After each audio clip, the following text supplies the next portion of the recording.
Good evening and a very warm welcome on behalf of Milim to this evening's presentation, and a happy Hanukkah to all of those who are celebrating it.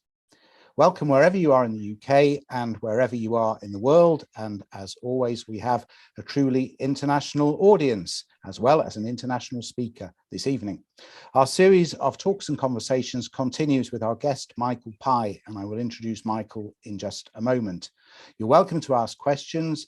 Please do this by typing in whatever you'd like to ask into the Q&A facility on your screen. As always, we will try our best to get through as many of your questions as we can.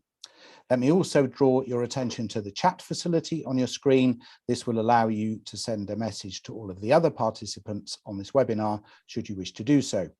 Finally, this event is being recorded and it will be available at the Milim website, milim.org.uk, in the next few days. There you will also find recordings of other past events and details of our future programme for which you can book tickets. And so to our guest today. Michael Pye has written 12 books prior to the work he'll be speaking about this evening, and those books have been translated into 15 languages. 3 have been New York Times Notable Books of the Year, 2 were British bestsellers, and 1 became a Hollywood movie. He won various prizes in modern history at Oxford and went on to be a journalist, broadcaster and columnist in London and New York. He joins us from his home city of Amsterdam. Michael, a very warm Milim welcome to you. Oh, thank you very much for having me. I'm delighted to be here. So let me hand over to you and you can tell us all about Antwerp, the glory years. Well, I can let you into a secret. You've shown pictures of monumental Antwerp, and there is a wonderful city there now, of course. But there's also a lost city. There's a city which disappeared under the great weight of the Spanish Empire, the Habsburg Empire, which got lost and really almost wiped away. Some of the buildings went, Rubens took over everything. And for a long time, we lost the Antwerp that was, the Antwerp of the glory years.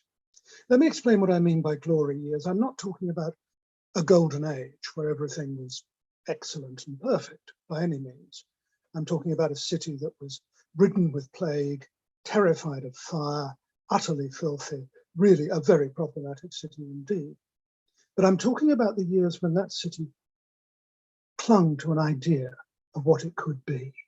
It could be a city with its own ideas, its own principles, its own possibilities. Remember, this is a time, we're talking now, beginning around 1500 and ending about 1560. This is a time when the balance of power is shifting in Europe, from the countryside, from people with land, from people with titles, to the merchants and the people of the city. But the question was then, what sort of city should you be? Because every city along the North Sea had always been subject to a lord or a bishop or some great power. Antwerp suddenly slid out from under that one way and another. And although it had its margrave, its local lord, and although it was answerable in theory to the Habsburgs in Madrid, it tried to be a city in its own right, pursuing the things that the city might want to do. And the consequences were absolutely astonishing. You have to imagine a city which is subject to an emperor who writes in his journals when he's on the Rhine that the one thing he really wants to do is to stamp out heresy wherever he can find it. But for money, he needs Antwerp. And Antwerp is a city which is entirely full of heretics. It's based on heresy, if you like, at every possible level. The spice trade comes in from Portugal around 1502, moved from Bruges. And that trade was a Jewish trade to a large extent. It changes from time to time depending on who gets the rights to sell things on into Germany and to make the retail side of it, if you like. But the wholesale side was in the hands of the quite extraordinary Mendes brothers in Lisbon and in Antwerp. But they're the ultimate heretics. But you have the curious situation that even though they are the ultimate heretics and they're accused of heresy, Diogo was in Antwerp, And they're accused of Judaizing. They're found guilty of having Hebrew books. They're found to be absolutely what a Christian king is devoted to trying to stamp out. Nevertheless, he totally depends on them. And you get all these wonderful moments when the city defends its merchants, even though they're heretics. It's not that the city is tolerant of heresy. It just doesn't see it as a major issue. At the same time, the Habsburgs are determined that it should be a very major issue. And the city develops all sorts of stratagems for just in a rather sort of passive-aggressive, even rather cheeky way, to put the emperor in his place. For example, Dr. Boisseau is sent from the Privy Council to look after the new Christians, in other words, to get rid of them and to keep them in their place. This would have been tremendously successful. It wasn't that difficult an exercise to find new Christians after all.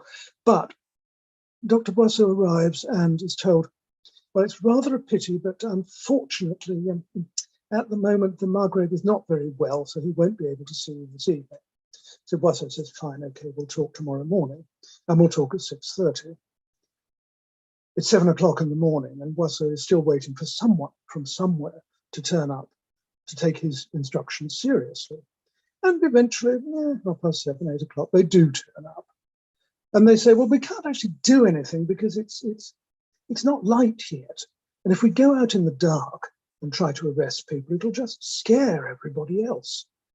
And they go on like this up to the point where all of the main suspects at this particular moment have gone.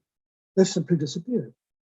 And again, the city comes to the defense of heretics, not because it loves heresy, not because it has some idea of religious freedom, but because if it upsets one set of heretics, and the first targets very often were Jews, then it will upset all the other heretics. There'll be the Lutherans who are selling metals from South Germany. There will be all of the tradesmen who are not quite as orthodox as perhaps they should be. So in a city of heretics, heretics actually get defended because they are the engine and the energy of the city. And something rather wonderful happens out of that, a kind of tolerance and connection. There's a man called Damião de Goix who turns up from Lisbon to run the Casa de India, which was the Portuguese equivalent of one of the later great companies that dealt with the Indies trade. And de Goix turns up, and he's rather young and he's a bit naive. And the only thing he really remembers about the court is the music and seeing the rhinoceros fight the elephant in the court. He thought that was very impressive. Now, here's somebody who ends up sitting at table with people who are not only will call themselves new Christians, of course, but who are practicing Jews. He sits at table with people who are Lutherans, people who are doing unspeakable things in the mind of Charles V, the emperor, people who should be really stamped out. But he's there and he can listen and he can connect. And he listens very hard indeed. With the Lutherans, for example, he ends up having dinner in Württemberg with Luther, which is quite extraordinary. Remember, he's representing His Most Catholic Majesty of Portugal. Now, if you have a situation where people connect and listen, then sometimes the edges do come off, the worst of the intolerance, and sometimes people just saw intolerance as being completely irrelevant. All right, the spice trade from Portugal was to a very large extent in the hands of Jewish merchants in Lisbon and in Antwerp. It wasn't the Jewish trade particularly. It certainly wasn't when it left Antwerp and you were selling your pepper and your ginger and everything else in Germany. No, it was a matter simply of respecting the people around you, listening to the people around you, and genuinely not being tolerant, but being interested. It was so much better than tolerance in some ways. Now, of course, from time to time, there were appalling moments when there were real attempts to stamp down on any freedom of faith, any freedom of culture in Antwerp. And on the whole, for a very, very long time, they failed, in part cynically because the emperor in Madrid really needed the money he could raise in Antwerp, and there was nowhere else he could raise it quite as cheaply. So that's a really important moment. He can't disturb a system that is actually making his reign possible. But, and this is what really matters, this kind of tolerance allows the exchange of ideas, and it allows people to recognize each other. Now, these people had to be very, very careful about this. Diogo Mendes, the younger of the Mendes brothers Diogo Mendes, the younger of the Mendes brothers in Antwerp, for example, had his daughter, Brianda, baptized, christened. Well, yes, I mean, there was a certain amount of observation that was absolutely necessary. You had to look the look, walk the walk. But at the same time, because many people were allowed to keep their own chapel in their own house, and many people were allowed to have their own chaplain, it was possible, in fact, for Diogo Mendes and his family to have, according at least to the evidence that other people gave to the Inquisition, perfectly ordinary Jewish services in their house in the middle of Antwerp, which was supposed to be dedicated against heresy. These things are just extraordinary, I think, and they fascinate me. But they also got buried. When eventually Antwerp lost its independence, its sense of self, when the Spanish came roaring back towards the end of the century and broke the siege and sort of set siege to Antwerp and broke the city, then all of these things were no longer possible. People walked out or were thrown out. Protestants were thrown, Protestant heretics were thrown out, although they were thrown out actually with their goods, which was quite extraordinary. But the whole possibilities that existed in Antwerp in the glory years, the possibilities of contact and intelligent connection were gone. Let's go back a bit. When the Portuguese arrived in Antwerp, well, in Flanders and in Brabant, for a long time they used to go quite often to notaries, and then they would ask the notaries to notarize a statement that they were not Jews, that they were Christians and they were working to support their families. Why? Because Portuguese and Jewish, just as in Amsterdam later, were thought of as being virtually the same terms. This isn't wholly true. I mean, there were plenty of Portuguese people who came from inland families who wanted to support the people back home and were not particularly Jewish.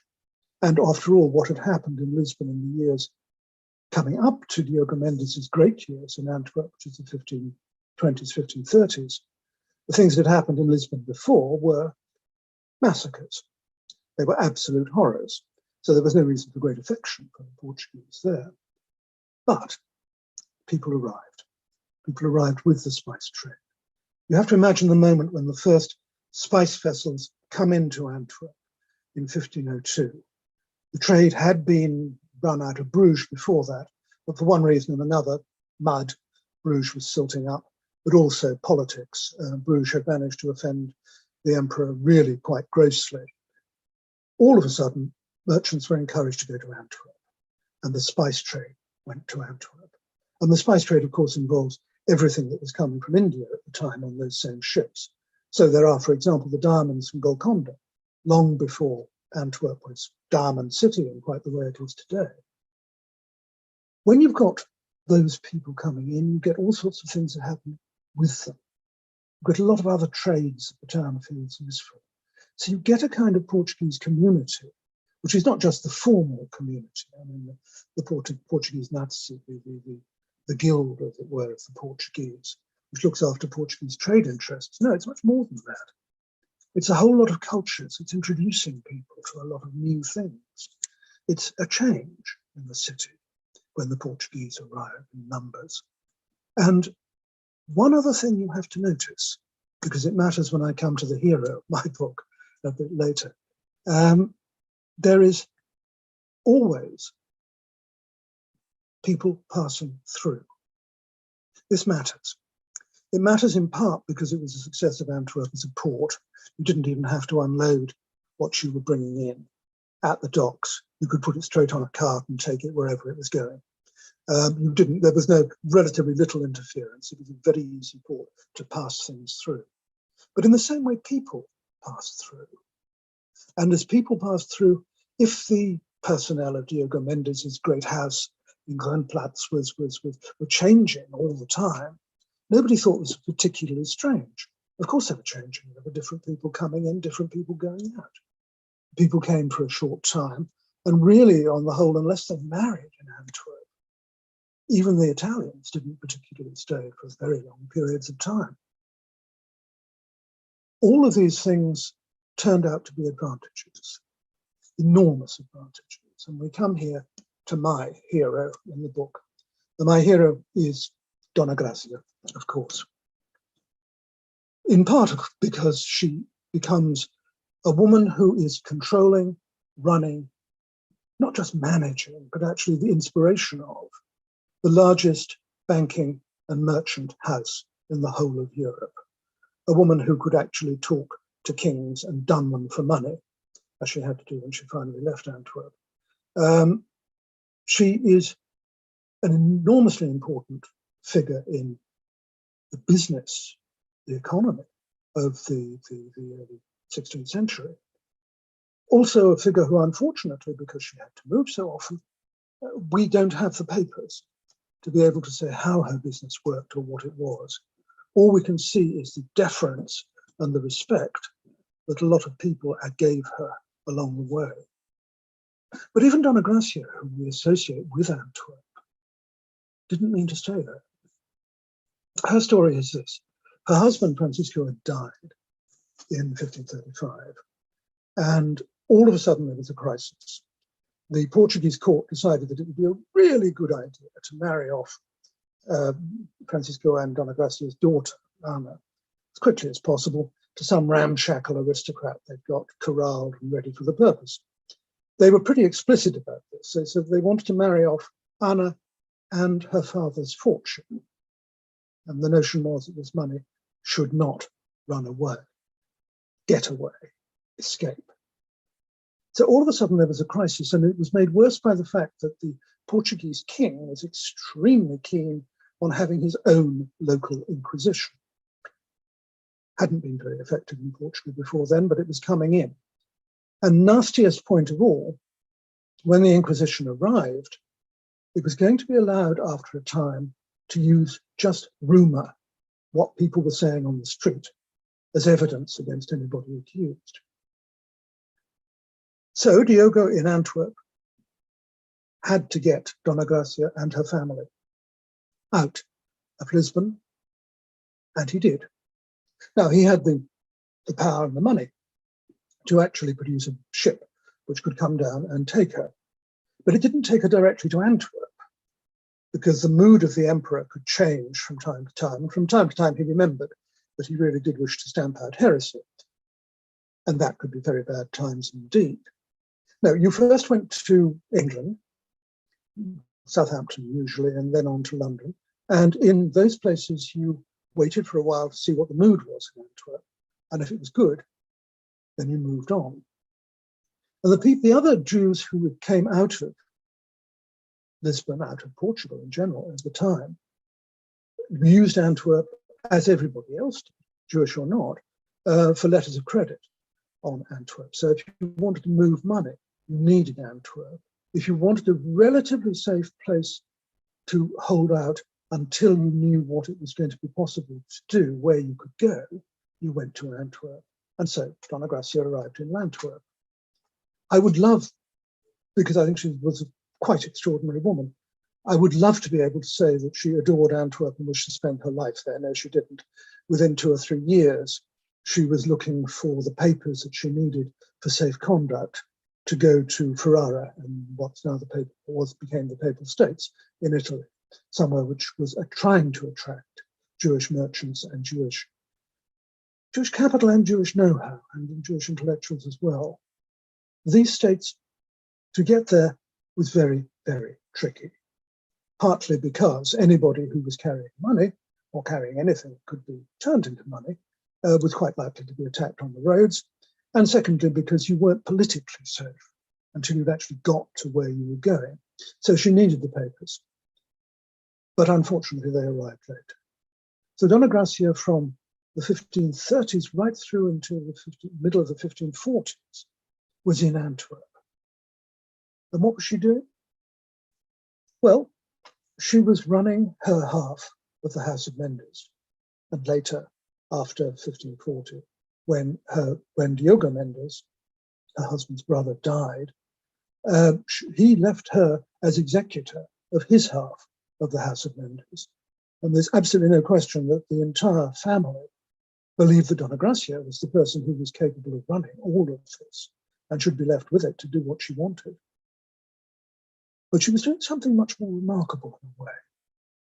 She was trying to make it possible for Jews to get out of Portugal and to go to safety. And safety, on the whole, at the time, meant either Ferrara or one of the Italian states that were looking for Jewish immigrants, if you like, or to go on to Salonika, or to go on to Istanbul, which at the time was very sympathetic. And whatever heresies were people worried about in Istanbul, at least, thank God, they were not Christian heresies, and they did not, therefore, have to oppress Jews.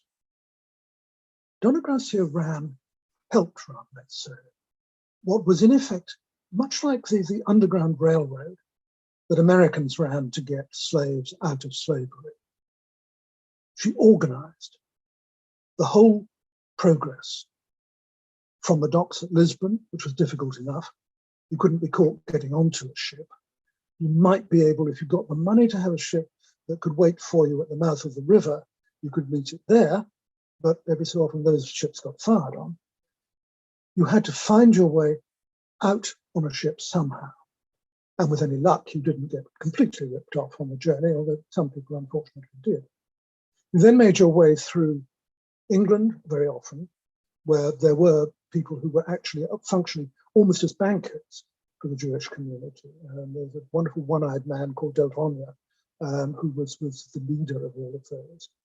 And you get to Antwerp, but then you've got to get out of Antwerp to somewhere which is away from the Emperor Charles V, away from his changes of mode and changes of mind. And you've got to get somewhere where it's actually possible to get on with a life. And that is what the committees, as it were, in Antwerp organized, down to the last detail. The wonderful Leone, who collected an extraordinary number of manuscripts and documents about the life of Jewish communities in London and Antwerp, produces a copy of the instructions that somebody who was going on that journey would have, which tells them you've got to leave early in the morning, there'll be a carriage, you'll go by carriage to Cologne. In Cologne, you stay at this hotel and that hotel. These are the people you talk to, these are the people you don't talk to. You then the document goes on to say, and you get a boat up the Rhine, and you sleep on the boat, because if you get off the boat and you sleep at an inn, people will ask questions about who you are and what you're doing. You carry your own food on the whole, and when the boat gets up to Basel, you cross to Lake Lucerne, and then you take horses to go across the Alps. And all the way, do not wear fine hats, because if you wear a fine hat, people will think you've got money, and if they think you've got money, the prices will go up for everything. If you want to travel with your husband or your wife, as you're crossing the Alps, make sure you hire horses from the same stable, because horses like to travel as a family too. So you have an extraordinary situation where we have the document, which is the instructions on how to get out of terror and into the possibilities of life out to the east. Dona Gracia was certainly involved in all of this. The House of Mendes, curiously enough, doesn't seem to have been in quite the same way, because shipping money was not actually the issue. People traveled, obviously, with whatever things they could carry with them. But we're not talking about banking operations. We're not talking about merchant operations. We're talking about getting people to physical and perhaps spiritual safety. And it worked. It worked again and again. It worked to the absolute fury of the Habsburg authorities, who did sometimes manage to catch parties of people on their way and accuse them of this, that, and the other. But on the whole, people got through. It's a phenomenal story of a woman's courage, of her technical skill running a banking operation, and of her determination to comfort, to console the Jews who were suffering so badly in Portugal. I think in my book, Dona Gracia is very much the hero. Jonathan? Thank you so much, Michael. You've covered a great deal, but there is a great deal more in the book too. So if anybody has questions for Michael, please put them in the Q&A and we will ask them in the coming minutes, the remain of the talk. I'm interested, Michael, what drew you to Antwerp as a subject? How did this start? Well, two things really. One, I'd written a book before called The Edge of the World, which was about the North Sea, the medieval North Sea. And inevitably that book ended in Antwerp.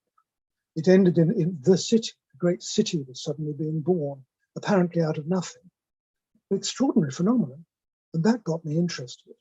And then the realization that there had been this real break, if you like, in the historiography of Antwerp, that until, well, no, let's put it the other way around, after something like 1585, when the Spanish really take Antwerp back, the story changed. The look of the town changed. It's full of Baroque churches. They're wonderful Baroque churches, but they haven't got anything to do with what was happening before. There's trade going on, but it's not the trade that was going on in the days when Antwerp was connected with the whole world. Because Antwerp, remember, rose at the time that the transoceanic trade routes were developing. So it really rode something very new and something very exciting, which was, again, connections with the whole world. And with that subject, we've got two things. We've got something that clearly people were dazzled by when you look at what people said about the town, and yet it seems to be a lost city.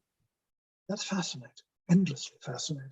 And it also has the enormous convenience that if you go to Antwerp, you can go by a very comfortable train. You don't, as with most lost cities, have to get in a dugout and go through the jungle. You don't have to cross a desert. You can just go to Antwerp. And the food and the drink is better than in most lost cities. So it had a lot of attractions. And the map in the book actually bears a close resemblance to the city today. It's quite remarkable that the streets you write about, the Mayor, the Groenplaat, they're all still there. Well, they are, but I mean, they are very different. You would have gone to the Mayor to buy your cabbages, and now you go to buy Louis Vuitton. So, I mean, you know, things change. There's a whole, but it's absolutely true. I mean, a lot of the street plan is there. The Hoogstraat, the high street, is no longer quite the high street.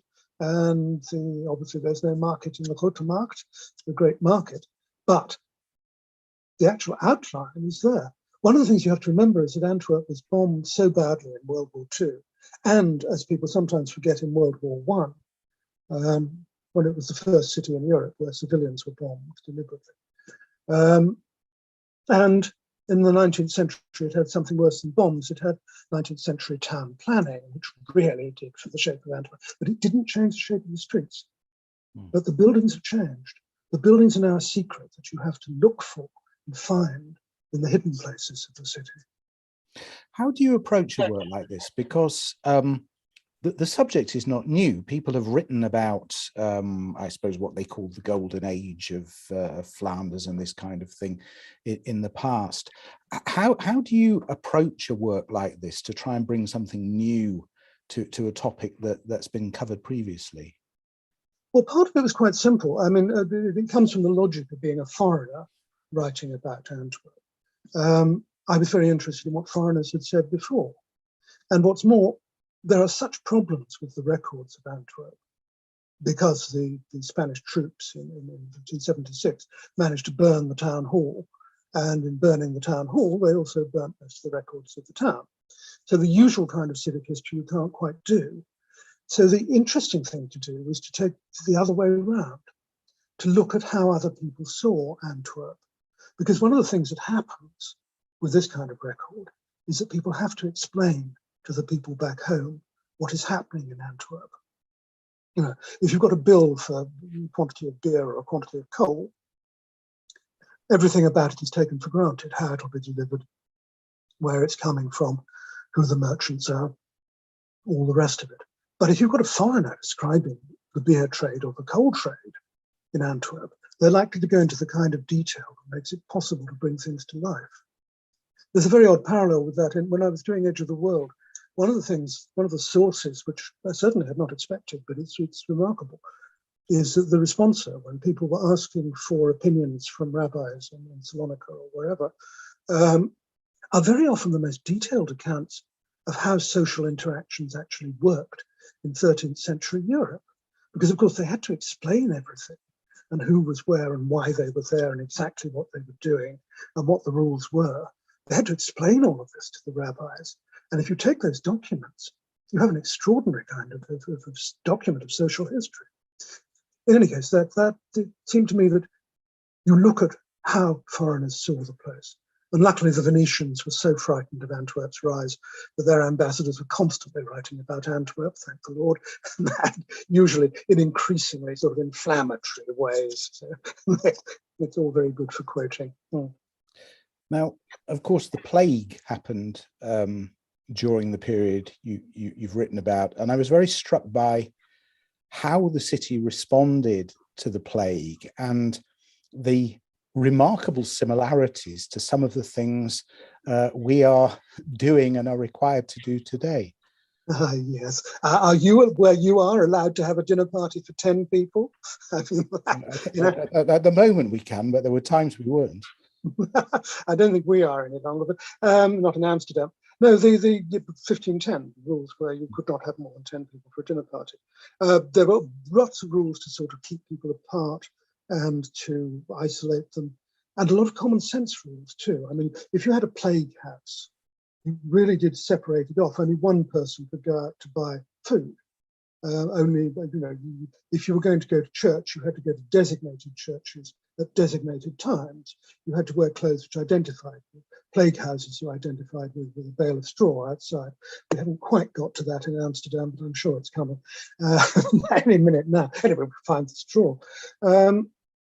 Yes, the idea too that you regulate social life, and that way the plague won't be transmitted. But also, maybe the biggest, I'm afraid, resemblance may be, plague was endemic in Antwerp. It was there all the time. I mean, it flared up worse at times, but it was there all the time. And you had to live with it one way or another. And it became increasingly difficult to do so. The one thing I did actually, being a writer by trade, as it were, the one thing that I loved was the fact that they were particularly worried about people who had been to the Frankfurt Fair. This was thought to be a great problem, and people were banned from the city for a long time. And also remarkable that the Frankfurt Fair for books is still running today. Well, it was a much more general fair then, but it was also, then it was incredibly important for books as well. I mean, Christoph Plantin used to keep a strong box in Frankfurt full of his most valuable books because it was the center of his trade in a way. So we have a question from Pessy Kraus, who is in Jerusalem. She actually asks if you can speak slowly and clearly, so please do. But she says, when did Antwerp become a diamond central city, and was Dona Gracia involved in the trade of this kind? Of course, Antwerp now is a big centre for diamonds. Yeah. It's very difficult to work out when Antwerp really became a diamond centre. It really is. Certainly diamonds were being brought into Antwerp. And as I said before, they were being brought in on the Portuguese spice ships. So to a certain extent, these were ships that the Mendes family would have had an interest in. And the actual dealing with diamonds, the making of jewelry, certainly happened in in Antwerp very early. And there are trades that come in with the Portuguese. So one has to ask, well, maybe they came in actually with Portuguese New Christians, maybe with Portuguese Christians, who knows? And these are the trades of making jewelry and making it exquisite. But I think you'll find that the diamond trade comes in much later, curiously enough. But it has all sorts of, it, as it were, has roots. But the actual trade itself is very much a 19th century thing, I think. I could be wrong. Certainly, there are diamonds mentioned in your book as being traded on occasions. Do you want to talk a little bit about the art of the time? I'm very taken with this idea of the two different paintings of the Tower of Babel and your interpretation of the two, which I think is fascinating. Well, if you look at the two Bruegel Towers of Babel, the one that's in Vienna, the one that's in Rotterdam. The one that's in Rotterdam almost looks like a monument. It looks as though it's completed. It looks impressive. It looks solid. The one that's in Vienna looks nothing like that. It's a mess of construction, machinery. Things don't fit together. There are floors that have disappeared, places where if you were tended to stand, you would actually have slide down 3 or 4 stories. It's something under construction, under ebullient and really rather messy construction. And I have a feeling that this is about the nature of Antwerp, because the one that shows Babel as a wreck in a way, a wreck under construction, was painted in Antwerp. The one that shows Babel as a monument was painted in the official imperial city of Brussels. Now, there is another element in this, which is, of course, Bruegel had just got married, and when he moved from Antwerp to Brussels, and his mother-in-law was extremely eager to get him out of the way of his long-time mistress, and which was one of the things that forced the change from Antwerp to Brussels. But never mind, set that aside for the moment. I think what we've got is a sense of the city as something under construction, dangerous, lively, and a sense of the city as something which can be presented as a still, calm monument. And that change, I think, is very significant. I think it's the, if you were within Antwerp, you saw all the ebullience, all the business on the streets, and the streets were incredibly overcrowded. If you were away from it, you could look at it just as a city. And one of the things that I'm fascinated by is trying to reconstruct the life of the city that Bruegel painted when he was still in Antwerp. Sheila Bond is interested if there is any recognition in the city today of the contribution of these merchants, specifically the Jewish merchants and Donna Gracia, to the city's history. Yes, there is. I mean, it's not enormously. Right, let's go back to the basics. The problem is that it's all overwritten by the Habsburg history that comes in later. And the Habsburg history comes in later with Rubens rather than Bruegel, for example. And quite right that it should be honoured, and quite right that it should be an attraction for people to come and visit. But the monuments of the time of the Mendes, House of Mendes, for example, are gone. Kleinplatz has a Hilton Hotel and a bus station. It doesn't have the mansion that the Mendes once had there. All of the monuments are gone, and I think it makes it very difficult for people to find a place for memory. But the memory is there, of course. I mean, the emblems of Donna Gracia are around. People know the name of Donna Gracia. It's not as much honour, perhaps, as she deserves and as these people deserve. And there's always the problem that, of course, officially, the Portuguese spice trade was new Christian. And whereas if you were thinking of marrying into the family, this might worry you about pure blood, as it did the Portuguese for centuries afterwards, it was still the official description. And it's how people were categorized. We have another question from Jerusalem, from Gabriel Sivan. He says his field of doctoral research in the 1960s largely concerned Christophe Plantin, a refugee French printer who issued a multi-volume and multilingual royal Bible 1572, with the aid of a scholarly team involving Calvinists and crypto-Jews. This activity is reflected in Antwerp's Plantin Museum. Has the speaker also looked into this aspect of Antwerp's golden age? I think you talk extensively about printing in your book, but perhaps you'd like to comment on this individual. Well, yes, I do. I mean, Plantin is a very curious figure. It's very difficult to pin him down on a lot of things. But the Polyglot Bible, for example, is an absolute masterpiece. It's an incredibly physically beautiful book.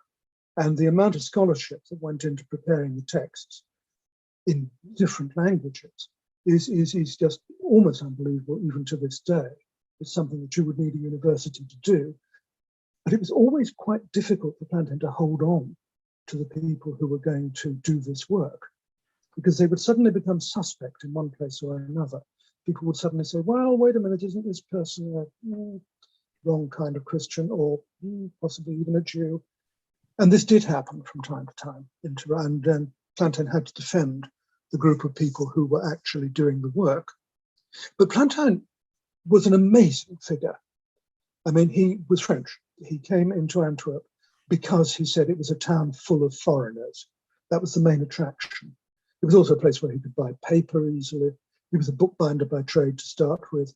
He made the transition to printing all of a sudden, it seems. And nobody's entirely sure why, although it was a quite usual transition, not in Paris, but it was in the Low Countries, to go from bookbinder to printer and publisher. And he then became an absolutely inspired publisher. He commissioned the revisions of great works. You know, Dioscorides' Materia Medica is revised very extensively with the help of Antwerp's gardens in Antwerp for Plantin to publish it. For example, he had a really sharp eye for what was appearing elsewhere. He found an eyewitness account of the court of Ivan the Terrible, which had been published in Vilnius. Plantin found it and had it out in usable languages out of Antwerp by a year after it appeared in Vilnius. I mean, he's working absolutely as our modern idea of a publisher. He's an editor who is commissioning and creating books, and at the same time he is pulling in books that he finds from all over the place. And with his relationship with scholars along the way, it's formidable. And yet, you want the truth about Plantin? His biggest source of income, not that it came very reliably, was printing breviaries for Philip of Spain. It was amazing. He was printing the books from which you would say Mass. For somebody who was supposed to be a Calvinist and supposed to be in the sect, the family of love, it's very interesting that his bread and butter was Catholic religion. Anne and Michael Crook are interested in how the city was run during this period. Was it purely by the nobility, or was there an element of local democracy? Part of the answer to that is that it's impossible to answer properly. The destruction of records means that there are a lot of gaps of really basic things in civic history that we don't know about. We don't, for example, know about elections.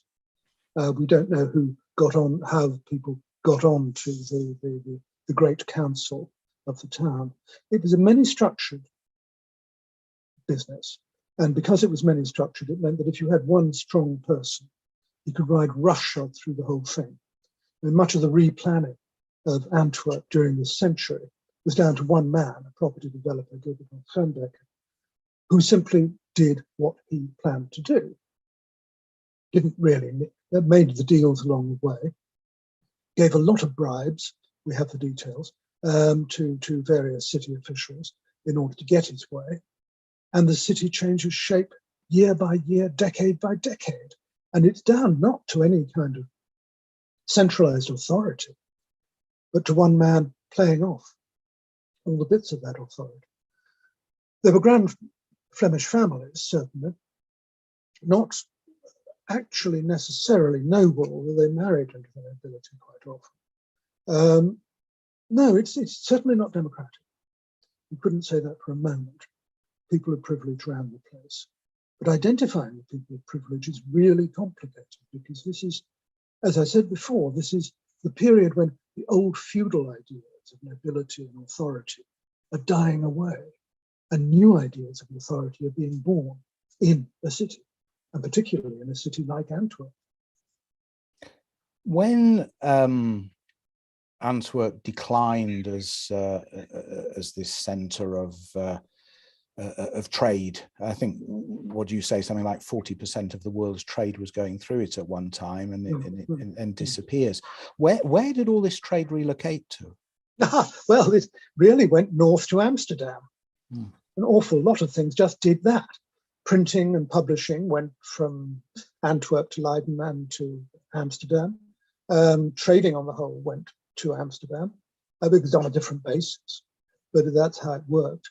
The Portuguese spice trade rather dissolved, which takes away that element, which makes the story a bit more complicated, largely because the Portuguese king was trying to extract so much money from the spice trade, it became almost unworkable. But basically to Amsterdam. And it's why nowadays, we always say, for example, Amsterdam was the first city to have art dealers. So you could go to a shop and buy something which had already been made. You didn't go to a painter and pay for his services to paint the painting you wanted. You went and bought whatever he had done. Well, no, that starts in Antwerp. That starts in Antwerp to such an extent that when they were building the new exchange, the new Bourse, they actually had, in the course of building it, to add another floor to it. And that was just to accommodate the art dealers. Do you think there are any lessons that we can learn from this experience of Antwerp, this sort of 60 years of the most time of abundance and wonderful excess of everything? Is there anything we can take away from this as perhaps how we should behave, or more importantly, not behave? Well, certainly that connections matter more than anything else. They're what give energy, they're what give new ideas, they're what create a new world around you. And also that probably the greatest practical tolerance, letting people get on with their lives properly, doesn't come out of principle, because you can always argue against principle. You can have an evil principle as much as a good one.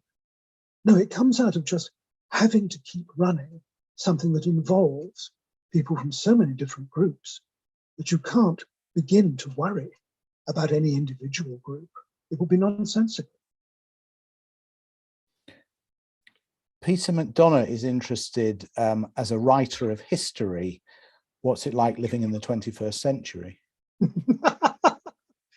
Well, it gives you very good motivation for getting back to the 16th as often as possible. That I think I can say with conviction. I don't know. I mean, you can't, I don't think you can pull any but the most general lessons from the historical record.